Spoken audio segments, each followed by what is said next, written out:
Hey everybody, today we're in a Genesis GV60. We're going to be showing you how to install the ProClip mount number 855980. Before we get started, there are a couple things we want to mention. This mount does use some double-sided tape. You'll see the blue covering here and under here. You'll want to peel those covers off before you attach the mount, and that tape is designed so that if you ever have to remove the mount in the future, it's not going to leave any marks or residue behind.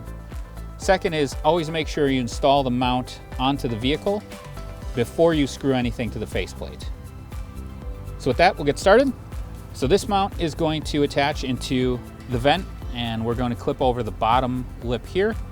And then there's a seam that's right up in here. It's between this silver piece and the actual inside of the vent flashing. So to open up that seam, first thing we're gonna do is we're gonna take our little vent adjuster. We're gonna move that all the way to the left. Then you wanna take the included gap opener and you want to insert that, and you'll feel the seam. Basically, we're gonna go right in the middle of our vent adjuster here.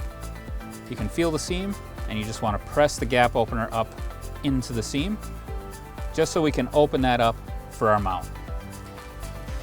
So now you're gonna take the mount, and we're gonna install this bottom edge first, and that's just gonna sit right here on the bottom of the vent.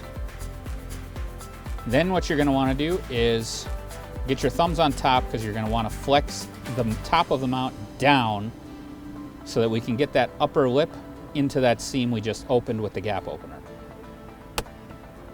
There we go.